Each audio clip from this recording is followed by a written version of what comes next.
Comment devenir riche dans un milieu rural? Si vous vous posez la question de savoir qui suis-je pour oser une telle chose, vous avez parfaitement raison, car il est difficile de croire en la réussite rurale jusqu'à en devenir riche. Dans cette vidéo, je vous partage les moyens que j'utilise pour devenir riche dans un milieu rural et assurer ma métamorphose, car bien évidemment, je réside à la campagne. Franchement, est-il possible de devenir riche dans un milieu rural? Cela dépendra de la définition de la richesse. Cela dépendra de votre définition de la richesse. Pour ma part, c'est oui. Si vous appliquez exactement ce que je vais vous partager dans cette vidéo, juste après le générique.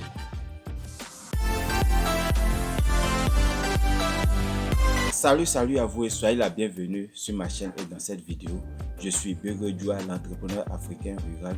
Je fais la promotion du développement rural en te parlant de 4 choses: du développement personnel, de l'éducation et de l'intelligence financière, de l'entrepreneuriat et du business, car je suis convaincu que c'est avec tout ça qu'on pourra développer chez nous.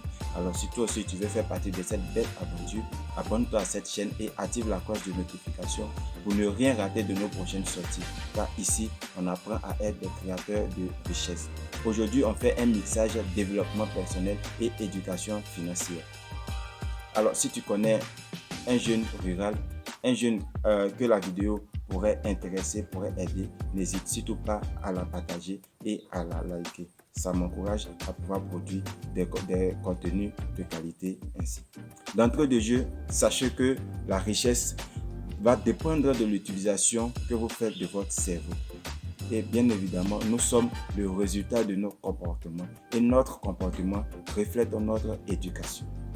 Cette éducation, qu'elle soit parentale ou environnementale ou encore individuelle, elle définit notre personnalité. Alors, premièrement, pour devenir riche dans un milieu rural, il va vous falloir renier l'éducation parentale, surtout en matière d'argent. Renier l'éducation parentale en matière d'argent et en matière d'éducation financière. L'argent est un sujet tabou en Afrique et il est très rare de discuter de ce thème d'argent avec nos parents. Moi particulièrement, je n'ai jamais reçu de bons conseils de mes parents sur l'argent, ni sur l'investissement, ni sur l'épargne, ni comment faire pour gagner encore plus d'argent. En revanche, en grandissant, poussé par ma curiosité de savoir comment est-ce que l'argent fonctionnait, je me suis rendu compte de la mauvaise utilisation de l'argent de mes parents, ce qui les maintenait encore toujours dans la pauvreté. Vous avez remarqué, autour de vous, tout le monde est pauvre. Nous avons donc reçu une éducation de pauvres. Cette éducation de pauvres ne nous permet pas d'aller de l'avant et nous garde dans un conditionnement vraiment assez banal. Pour illustrer ce propos d'un environnement assez pauvre, je vais vous raconter l'histoire de l'aigle de la ferme. C'était un fermier qui alla à la brousse et à son retour ramena avec lui un œuf d'aigle qu'il déposa sous une poule qui la pleure avec ses poussins bien évidemment. Et cette poule-là a élevé le bébé aigle avec ses poussins de la même manière. Et l'aigle de la ferme se comportait exactement comme des poules. Se comportait exactement comme les conditions de la ferme lui permettaient de le faire. Alors que nous savons tous que l'aigle est un oiseau de qualité supérieure, est un oiseau avec une vision percée, avec des pattes puissantes, avec un bec assez tranchant. Nous le savons tous. Mais cet aigle de la ferme n'avait pas les moyens de manifester ces caractères-là. Ce qui va lui permettre, ce qui va bien évidemment l'empêcher de pouvoir manifester cela, c'est la ferme. Pour vous dire quoi? La morale de cette histoire est que les semblables engendrent les semblables. Alors, comment renier l'éducation parentale, surtout en matière d'argent? 1. Oublier le conditionnement dans lequel nous avons été élevés. Oui, oublions ce conditionnement dans lequel nous avons été élevés. Le deuxième point, c'est d'arrêter de penser constamment à la pauvreté. Arrêtez de penser constamment à notre situation précaire. Arrêtez de penser constamment à notre situation de misère, de pauvreté. Arrêtons de penser constamment à cette situation-là. le troisième point, c'est de lire, bien évidemment, des personnes qu'elles ont réussi et ont pu écrire des livres pour partager leur sagesse, leurs secrets, leurs méthodes, leurs techniques qui leur ont permis d'atteindre ce niveau que tu souhaites atteindre. Deuxièmement, pour devenir riche dans un milieu rural, il ne faut plus se complaire dans la pauvreté. Il ne faut plus se complaire dans la médiocrité. Il ne faut plus se complaire dans la soif et dans le manque. Certaines personnes ont fini par se plaire dans la pauvreté et par s'accommoder au goût de la pauvreté, du manque et de la soif. Elles se contentent juste de vivre une vie tranquille, paisible, sans bruit. Pour les plus cupides, pour les plus stupides, c'est la vie en life. Dès qu'elles ont un peu de moyens, ce sont les petites, ce sont les maquis, les boîtes de nuit, le bling bling, les achats. Mais en la réalité, c'est une vie de manque d'intelligence. C'est un manque d'intelligence financière. C'est une vie de basse gamme. Alors mon conseil, c'est de pouvoir faire en sorte de sortir de cette bassesse de la vie. C'est de faire en sorte de sortir de cette bassesse de la vie en cherchant à vous élever, à élever votre esprit, en améliorant vos conditions de vie, en améliorant vos pensées, votre confort et votre soif. Voici moi un dicton qui m'a vraiment beaucoup aidé, que j'ai entendu de mon coach virtuel pour l'instant que je tairai le nom. Il dit, celui qui a soif peut demander de l'eau, mais celui qui a besoin d'eau se doit de creuser un puits. Celui qui a soif peut bien évidemment demander de l'eau, mais celui qui a besoin d'eau se doit de creuser un puits. Troisièmement, voir le verre à moitié plein. Moi, je ne crois plus à la pauvreté de notre continent, l'Afrique. Je ne crois plus à la pauvreté de nos parents. Je ne crois plus à la pauvreté, de notre pays. Je ne crois plus à la pauvreté de nos villes, même de nos villages. Raison pour laquelle je vis bien évidemment à la campagne. Si vous m'avez compris, vous comprenez le principe de voir le verre à moitié plein. Restez optimiste et croyez qu'il y a des opportunités dans votre environnement, peu importe là où vous vous trouvez. Recherchez dans chaque difficulté, dans chaque problème, une opportunité de faire quelque chose qui pourrait vous rendre riche. Quatrièmement, créer son propre dictionnaire. Créer son propre dictionnaire va vous aider à bien cerner un certain nombre de choses. Il est vrai que nous pensons en images, mais nous communiquons avec des mots. Par conséquent, notre langage influence considérablement notre vie. Ce que moi je te propose dans cette vidéo est de redéfinir un certain nombre de mots, de dictons et d'expressions. De bien choisir son vocabulaire pour exprimer vos croyances. Moi, je me suis amusé depuis bien longtemps à pouvoir m'exercer à cela. Et voici quelques définitions, quelques expressions que j'ai pu redéfinir. Comme impossible, je le fais en impossible. Impossible égale à impossible. Et vous connaissez bien évidemment ce dicton sur les mots. L'argent est la racine ou le cœur de tous les maux.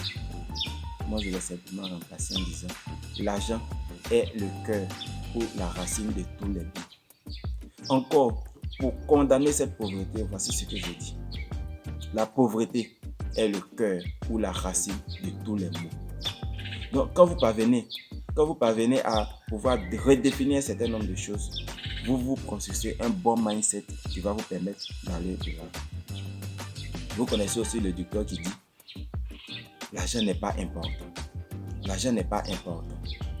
On a tellement entendu ça dans notre environnement. Cher ami, moi voici ce que je dis. L'argent est plus que important. L'argent est plus que important. Maintenant, afin d'élever cette nuance, le fait que l'argent soit important n'annule pas une autre importance. Le fait que l'argent soit important ne rend plus. Le fait que l'argent soit important ne veut pas dire que la santé n'est plus importante. Le fait que l'argent soit important ne veut pas dire que la famille n'est plus importante. Le fait que l'argent soit important ne veut plus dire que le reste n'est plus important. Non. L'argent est plus que important. La santé est aussi importante. Il faut déjà s'accoutumer à ça et l'implémenter dans sa vie. Cinquièmement, soyez prêt à faire des sacrifices. Oui, non, n'allez pas là. Quand on parle de sacrifices, de quoi est-ce qu'il s'agit? Il ne va pas s'agir des sacrifices, des rituels occultes, non. Il va s'agir tout simplement de faire des choses assez simples que la majorité des personnes n'arrivent pas à faire. Que la majorité des personnes n'arrivent pas à faire. Le sacrifice, un exemple de sacrifice par exemple, c'est de pouvoir remettre ses plaisirs, ses désirs à plus tard et de passer à un travail immédiatement. Ce que vous devez faire, ce que vous avez à faire, vous le faites immédiatement. Le sacrifice, c'est peut-être travailler plus que la majorité des personnes que vous connaissez.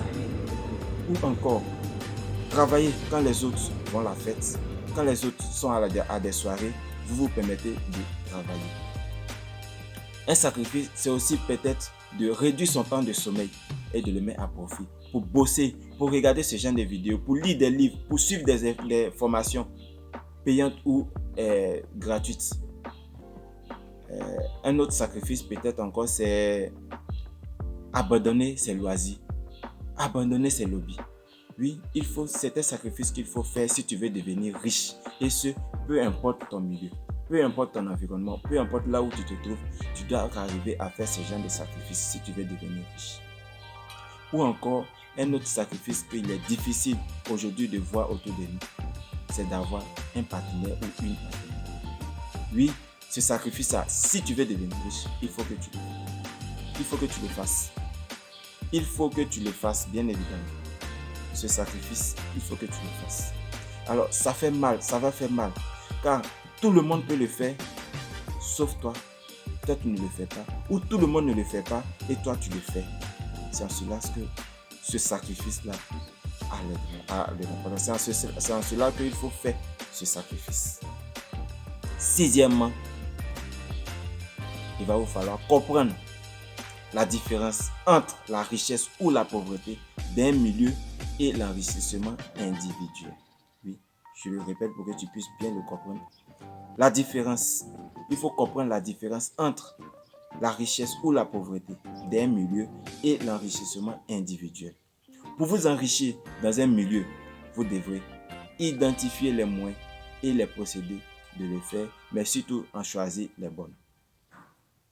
En choisir les bons. Il faut connaître, comprendre l'économie, étudier l'argent, le maîtriser, comprendre le cycle de l'argent. Le cycle de l'argent, il est assez simple. Gagner de l'argent, le conserver et le multiplier. Comment une bonne formation pourrait répondre à cette question-là? Formez-vous à l'éducation et à l'intelligence financière. Septièmement, en bonus, je vous montre le fait de pouvoir identifier des problèmes et de proposer des solutions dans votre environnement. Dans votre environnement, il y a des problèmes, des difficultés auxquelles les gens sont confrontés. Essayez d'apporter des solutions et vendez ces solutions-là.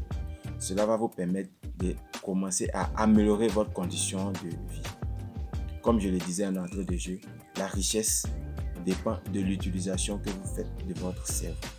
Moi, je définis notre cerveau comme un portable dans lequel, si vous n'avez pas téléchargé des applications dont vous aurez besoin, jamais ces applications-là y seront. C'était PV Joie pour vous encourager à être acteur de votre richesse.